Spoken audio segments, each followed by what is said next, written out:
everyone. Can you hear me? Thank you. 5 years ago, I set about interviewing Congolese women who were fleeing the armed conflict, and what I heard not only transformed me, but it gave birth to my play Ruined, which I won't do the advertisement, but I will, which is currently playing at MTC. And Ruined is a story of 4 women who've been ravaged by the war, and it's set in the brothel. And I thought, rather than talking about the DRC, I'll just read you an excerpt from the play. And this excerpt is spoken by a character named Salima, who was held captive by rebel soldiers for 6 months, and then she was sold into prostitution. And her husband, Fortune, who initially drove her away from the village, has now come looking for her. But she's pregnant by a rebel soldier, and she refuses to see him. So Salima is talking to one of her fellow prostitutes. He called me a filthy dog and said I tempted them. Why else would it happen? 5 months in the bush, passed between the soldiers like a wash rag, used. I was made poison by their fingers, that is what he said. Do you know what I was doing on that morning? I was working in our garden, picking the last of the sweet tomatoes. I put Beatrice down in the shade of a frangipani tree because my back was giving me some trouble. Forgiven. Where was Fortune? He was in town fetching a new iron pot. Go, I said. Go today, man, or you won't have dinner tonight.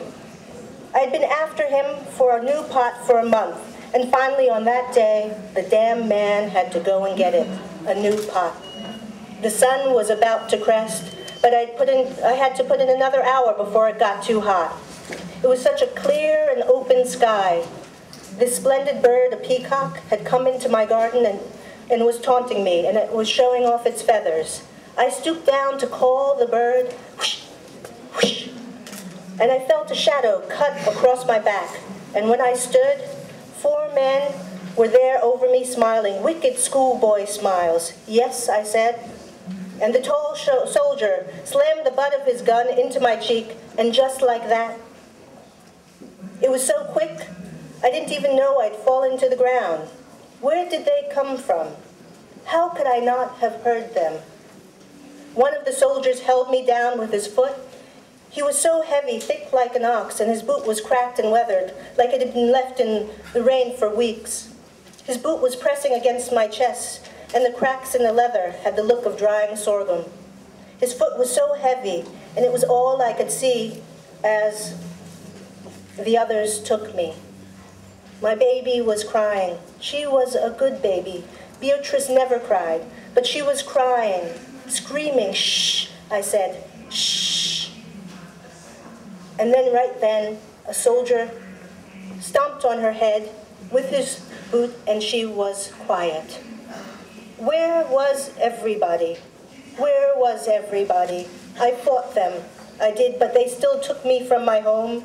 They took me through the bush, raiding thieves, fucking demons. She is for everyone. Soup to be had before dinner. That is what someone said. They tied me to a tree by my foot, and the men came in whenever they wanted soup. I make fires. I cook food.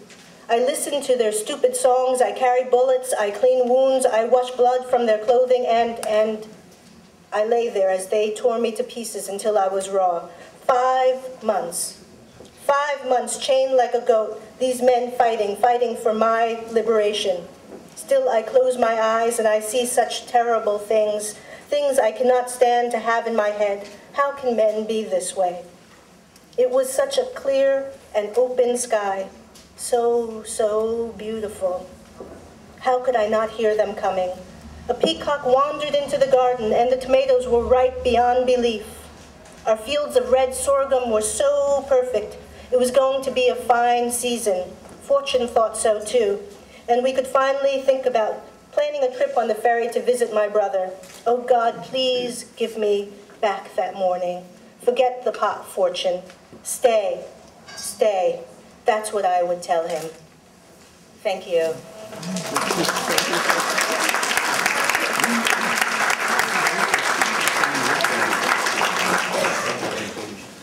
I'm just going to zoom so it can go up. Thank you so much, Lynn. That was an incredibly moving moment from your play, Ruined, which I had the honor of seeing, and I encourage everybody to rush out and get tickets. It's being shown now at the Manhattan Theater Club. But I want to welcome everyone to the James Cohan Gallery. My name is Jane Cohan, and it is a tremendous honor to be hosting this evening's gallery preview of the exhibition Congo Women, Portraits of War. There are a lot of connection points that have led to bringing the exhibition here. Some of them a little bit funny.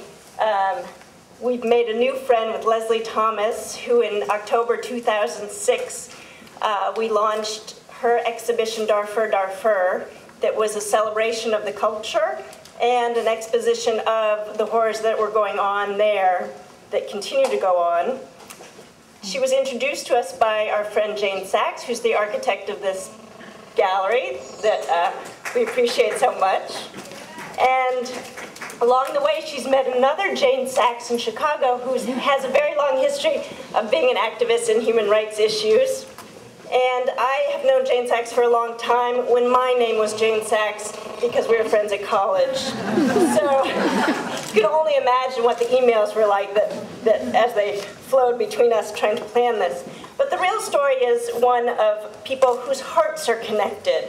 And they're connected by a belief that art has impact on the way that we think, and that through art we can raise people's awareness of human rights abuses that we can no longer tolerate.